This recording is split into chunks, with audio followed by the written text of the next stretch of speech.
Salam sejahtera dan salam satu Malaysia. Viral hari ini membawa kepada penonton perkembangan berita kerajaan Malaysia dalam usaha menangani isu kerugian kewangan 1MDB. Isu utama, bayar hutang RM6 bilion kepada Malaysia tanpa berdalih lagi, Johari gesa Goldman.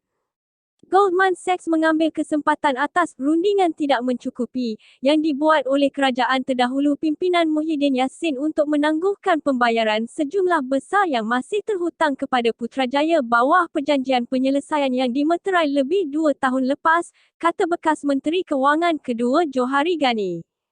Goldman harus membayar balik secara tunai baki $1.4 bilion Amerika Serikat, RM6 bilion kerugian 1MDB dengan segera, tanpa berdalih lagi, kata Johari kepada Thomson Reuters. Menurut laporan terbabit, perjanjian antara Bank Pelaburan Amerika Syarikat itu dan Kerajaan Muhyiddin menjangkakan Malaysia akan menerima jumlah itu dalam bentuk aset 1MDB menjelang 2025 sebagai sebahagian daripada penyelesaian $3.9 bilion Amerika Serikat $16.77 bilion yang dicapai berhubung kerugian yang ditanggung oleh 1MDB. Itu perjanjian yang tidak bagus bagi Malaysia, kata seorang pegawai undang-undang kerajaan yang tidak dinamakan kepada Reuters. Kerajaan sepatutnya menuntut wang tunai dalam bank, bukan aset.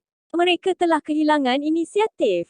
Persoalan mesti dibangkitkan tentang cara kerajaan membuat perjanjian itu. Ini pertikaian yang hanya boleh diselesaikan dengan pendedahan perjanjian tersebut, pegawai undang-undang itu dipetik sebagai berkata. Beliau juga menggesa kerajaan untuk mendedahkan syarat-syarat perjanjian itu, yang setakat ini disembunyikan, didakwa kerana peruntukan kerahsiaan melarang ia diterbitkan.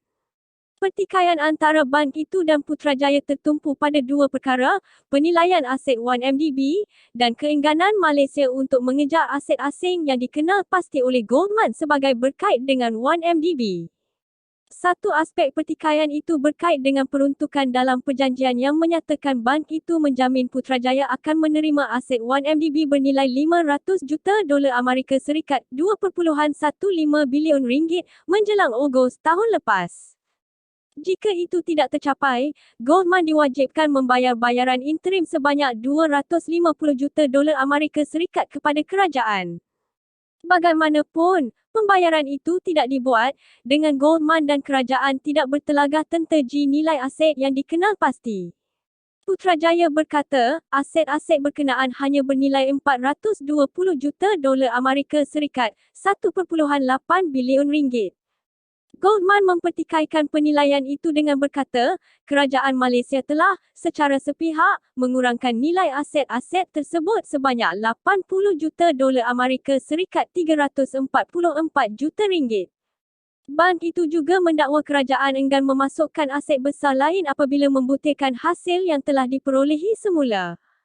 Goldman berpendapat Malaysia telah menerima $500 juta Amerika Serikat dan kerajaan nafikan sumber yang rapat dengan bank itu dipetik sebagai berkata.